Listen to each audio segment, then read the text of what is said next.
Hello, everyone. Here with me today is Shuman, an amazing young woman I know, and also my great friend.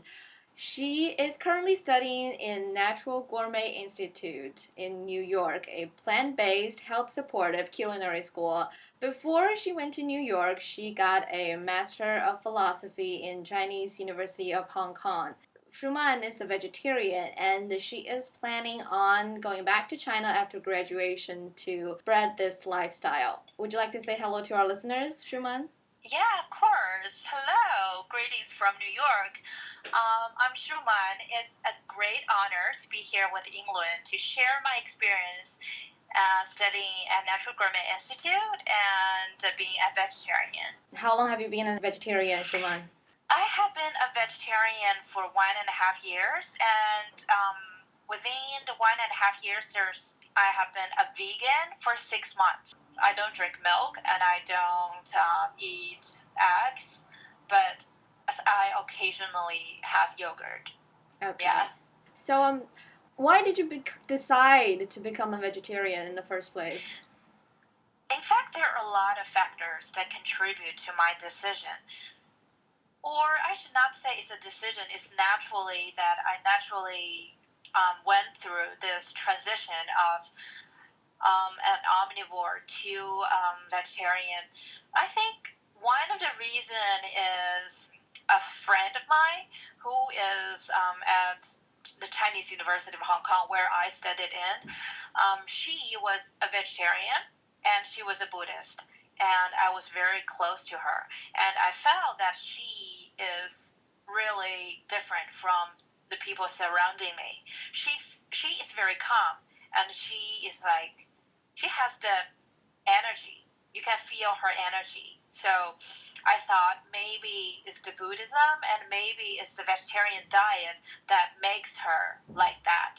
So it's a very direct contact with a vegetarian that let me know what vegetarians are like. So that's one factor. And another factor is that I was studying in Hong Kong, and I think the meat in Hong Kong tastes really, really bad. Yeah, so in the school canteen, but there's one interesting thing that the meat consumption, or more specifically, the beef consumption per capita in Hong Kong is the highest in the world. So Hong Kong people eat the most beef, but the quality of the beef is really, really poor. So I feel very sick eating the meat in Hong Kong, and I felt that it's not worth it. I don't want to eat the meat. So that's the second factor. And the third factor is I watched a documentary film. It's called Cowspiracy. So it's about how meat consumption and how being an omnivore, the diet has tremendous impact on the environment. So there are many factors that contribute to my transition to a vegetarian. So you've mentioned in Hong Kong how people are large beef consumers, but the quality is bad. Could you tell us that in universities in Hong Kong, which you did study in one university in Hong Kong for the past year, right? Would you like to tell us that what is vegetarian life in Hong Kong and what is vegetarian life in China? Yeah, Chinese it's a mainland. good question. Um, I studied in Hong Kong for 2 years for a Master of Philosophy degree in anthropology. So on the one hand, Hong Kong people in general, they consume a lot of meat. On the other hand, people know about Buddhism and people know about vegetarianism. So the two things, they coexist. But in mainland China, the situation is most people have no idea what is a vegetarian diet. And most people in China, they have never encountered a vegetarian. Right, they've never met one. They've never known one. They're just ignorant to the fact that there are vegetarians. Yeah. So they felt very strange. They have no idea what is a vegetarian. But I feel that there are more and more vegetarians in China, and especially young people. More young people are recognizing that meat consumption is detrimental to the environment, and many of the young people, they voluntarily become a vegetarian. They're not necessarily Buddhists, but they accept vegetarianism. Okay. In Hong Kong, it's like more traditionally the history of Buddhism. Mm-hmm. And in China, now that the many young people, they become vegetarian for different reasons. So I feel that that's the two different things. Vegetarian, the two different landscapes. I know. And is it easier to be a vegetarian in Hong Kong than in mainland China? In Hong Kong, it's okay to be a vegetarian because most canteens, most restaurants, they have vegetarian choices.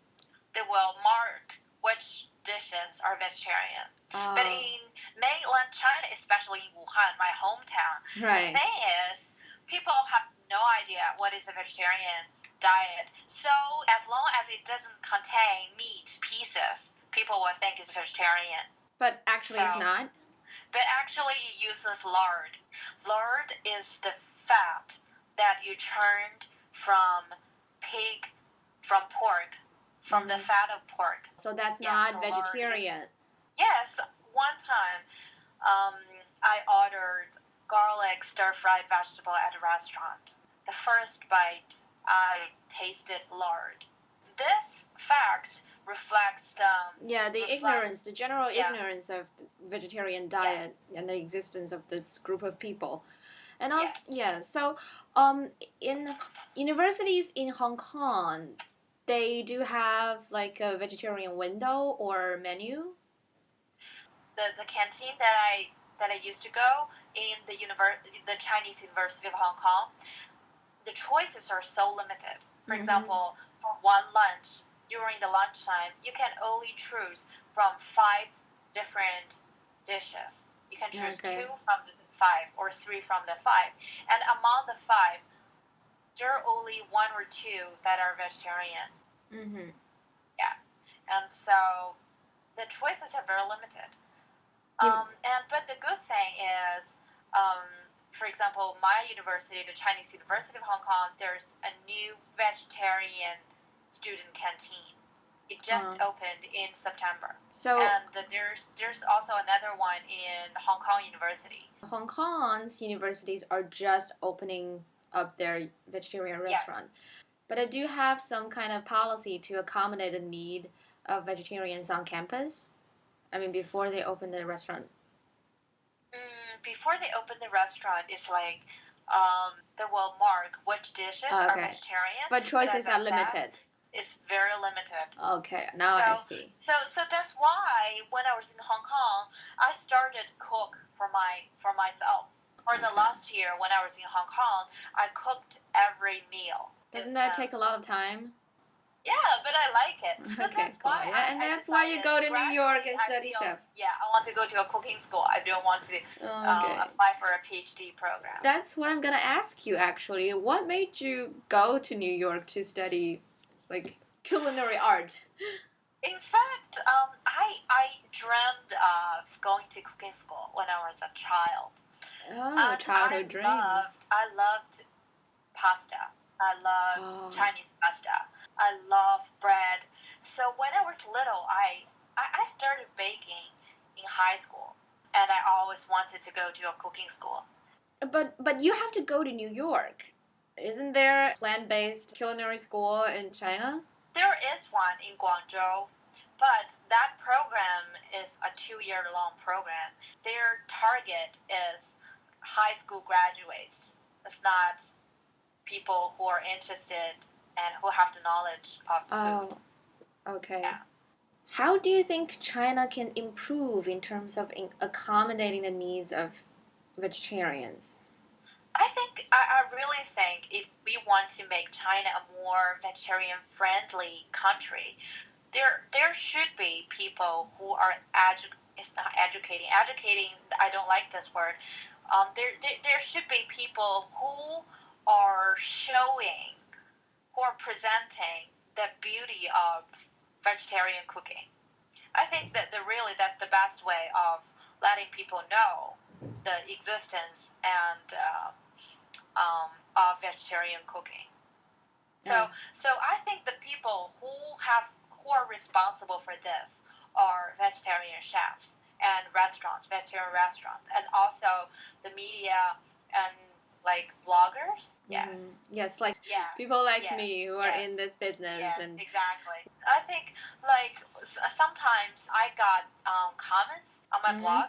Some people will say, "Your blog really surprised me. Before reading your articles, I didn't know that being a vegetarian can be so much fun." Comments like this inspired me a lot. Right, and that makes you more determined to go back to China after graduation and continue to work in this industry. Yeah, that's my cause. That's a very hefty cause. It's really good. Yeah. And here's something else I'm very interested. What is your curriculum in the culinary school in New York? What do you learn? So we have to learn basic theories. It's like every culinary school would teach the basic theories. For example, like different techniques of cooking and the knife skills. These are the very basic. For example, in French cooking, each cut has a name. For example, a julienne. Julienne means you cut the carrot or a vegetable into 1/8 of an inch by 1/8 of an inch wide, and 2 inch to 2.5 inch long sticks. So that's Cool. julienne. Every cut has its own name. Most of the times French names. So these are knife skill basics, and also there are the cooking techniques basics, like what is steaming, what is sautéing, what is poaching, what's the temperature of poaching, and what's the temperature of simmering, what is the temperature of boiling. So when should you boil a potato? If you want to make a mashed potato, should you boil it first or you roast it first? Okay. So there are like different cooking techniques have different results, and you should know when to use what method. Do they have like special treatment of food as different from the not plant-based food? Yeah, meat? Of course, because the classic French culinary school, a large proportion of their curriculum teaches students how to handle meat. Because meat is really the centerpiece of a meal in the classic French cooking. So you have to know how to bone, how to fillet a fish, how to roast the chicken so that it doesn't taste dry. Even when you don't have to treat meat, you still have a diverse curriculum, right? You still have a lot to learn. Yeah, sure, for sure. For example, we'll have classes on salad. What is a Cobb salad? What is Caesar salad? And how to make the salad dressing. So it's more specific. So it's like now we're studying baking. We'll have bread classes, quick bread classes, cookie classes, cake classes. So still a wide array of skills and kind of food that you have to learn to cook, right? I'm a follower of your blog, and I was like, oh wow, I've never imagined that vegetarian food can be so amazing. There are still a lot you can pull out of just vegetables and comparatively limited ingredients. In fact, you said that it's limited ingredients. I agree. In some way, it's limited because we only use plants. We use plant-based. But in another way, if we consider the meat cooking, we'll find that most of the time they use a very limited variety of the meat. For example, pork or chicken. So that's occupy the centerpiece. And about the vegetables, there are not. Yeah, they're like just dressings and decorations of the centerpiece. Yes, exactly. Side dish. Yeah, but for us, we have to make vegetable our center. So we have to be creative. We have to. Yeah, we have to be creative. We have to research into vegetables around the world. We have to use vegetables, root vegetables, greens, seaweeds, and nuts, seeds, flowers, and all that. So there's still much to learn to bring out all this. It's still like an adventure. It's like a new Yes, experience, yes, right? yeah, And that is, I believe, is something that we who don't really know about the vegetarian culture wouldn't have imagined. You have yes, to know about this culture to appreciate how amazing it is, how diverse it yes. could be. Yeah, I'm really glad to hear you say that. So, what ways do you think you've benefited from being a vegetarian? I think there are a lot of that I attribute to a vegetarian diet. For example, first, I think I need less sleep. So before I becoming a vegetarian, I feel that I need more sleeping time. So it's Really? like I have to sleep for 8 hours, more than 8 hours. But after becoming a vegetarian, I feel that I'm very energetic, and I only need less than 7 hours sleep. I don't need a Whoa, nap. Yes, and I cool. only need 7 hours. That's quite enough for me. And also the second thing is I feel that my skin is better. The complexion is better.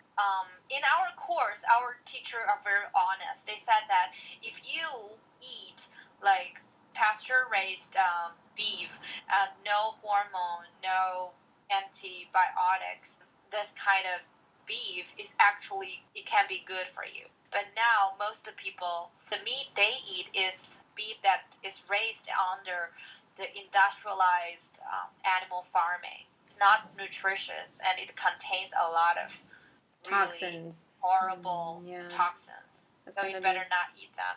If you need to eat meat, eat the best meat. I think the world will be a better place.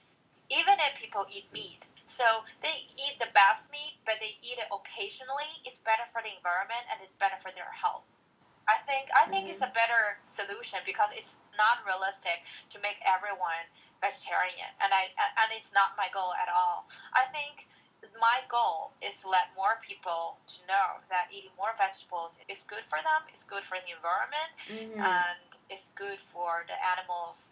So Yeah, more so they people don't in have to be strictly vegan or vegetarian, but they it's should. not necessary. Yeah. I think it's good enough to eat consciously, eat more vegetable, eat less meat. That's good Mm-hmm. enough. That's my goal. Yeah, that's your goal. So, what are the possible ways of reaching your goal after you graduate from New York and come back to China?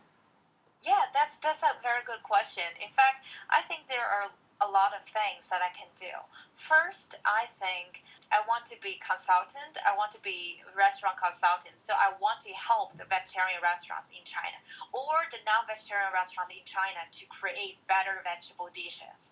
Mm-hmm. I deeply believe if people can have access to extremely delicious vegetable dishes, they will want to eat them.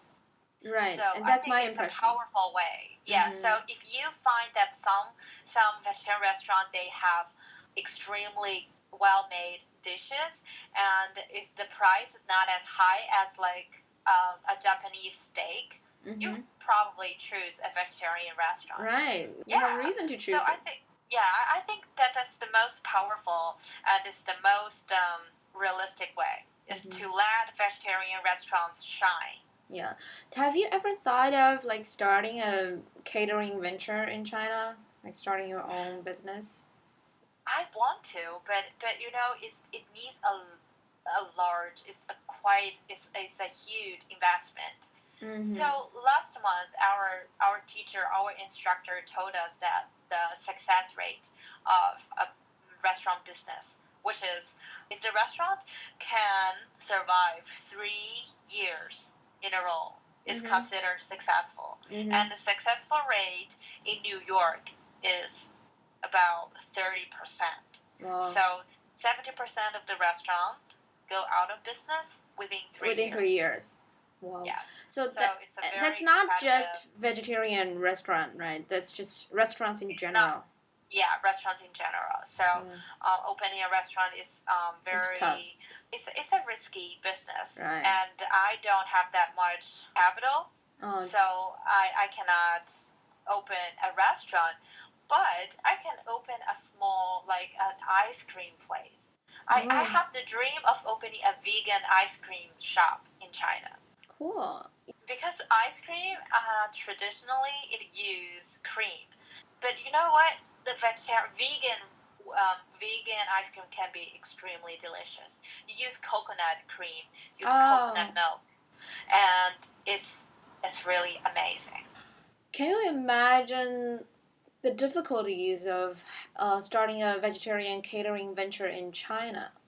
If you want to do a startup, if you want to be an entrepreneur, it's difficult at the beginning. But I also believe that China is such a big country. China now is developed enough, and every interest and every lifestyle actually has have a Mm-hmm. large enough supporters Mm-hmm. to support your business. If you can make it good enough, I think will have a big enough market. Well, as I can see that I do see a lot of people around me who are thinking of like consciously eating less meat and more vegetables, and they That's and vegetarian great. restaurants could be their best choice. So I Yeah. seriously believe in your optimism there.